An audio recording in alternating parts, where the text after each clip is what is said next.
Welcome to Global Military Update. Here are the latest developments from the Russia-Ukraine conflict. Ukraine and NATO have agreed on key cooperation priorities.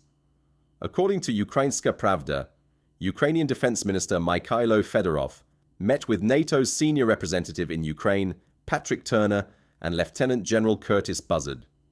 The sides emphasized strengthening air defense, advancing Patriot systems, F-16 fighter operations, HIMARS capabilities, and pursuing long-term technological superiority.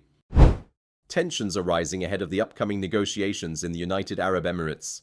According to military summary, the situation remains highly tense, as President Volodymyr Zelensky has not yet fully confirmed that Ukraine will send a delegation to the UAE on February 1st. Meanwhile, Russian armed forces are intensifying strikes on logistical infrastructure and accelerating advances in key areas, aiming to secure the strongest possible negotiating position. A U.S. special envoy has expressed hope that Russia is working toward peace. According to European Pravda, U.S. President Donald Trump's special envoy, Steve Witkoff, described his meetings in the United States with Russian President Vladimir Putin's envoy, Kirill Dmitriev, as constructive and effective. He stated that the talks offered hope that Moscow is seeking to ensure peace in Ukraine and expressed gratitude to the U.S. president for his key role in pursuing a strong and lasting peace. Russian armed forces are increasing activity in the Sumy region. According to Ukrainska Pravda, RFAF units are advancing toward a large, dense forest area northwest of Sumy. The main front remains the corridor cleared by Russian forces between the villages of Alexeyevka, Yablonovka, and Yunakovka. From this axis, three possible advance routes lead toward Kotin, Pisarevka, and Novaya Sich, while another less noticed direction points toward Miropolye. This development poses a serious threat to Ukrainian armed forces, as shifting combat from villages, where Kiev's forces maintain defensive lines, into forested terrain would significantly complicate Ukraine's defensive efforts. Russia has made new advances near Dobropillya. The Archangel Spetsnaz channel reports that along the Pokrovsk to Dobropillya axis, Russian forces are actively pushing toward Belitskoye. Earlier, RFAF forward units also advanced into Novy Donbass, while the eastern defensive line has become clearer, with Novoye Shakovo now under Russian control. Meanwhile, RV Voenko reports that Russia's Ministry of Defense claims it has cleared the village of Toretskoye in the Dobropillya direction.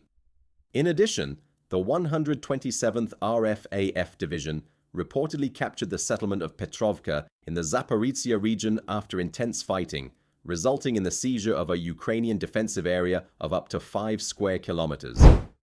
Ukraine claims it has repelled most assault attempts. According to Ukrainska Pravda, the Ukrainian General Staff reported on the evening of January 31st that a total of 303 combat engagements occurred during the day.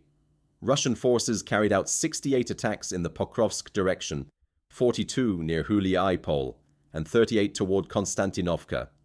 The General Staff stated that Ukrainian defense forces largely halted enemy advances across multiple fronts, including Slobozhansky, Kursk, Kupiansk, Liman, Sloviansk, Kramatorsk, Konstantinovka, Oleksandrivka, Huliaipol, and Orekov.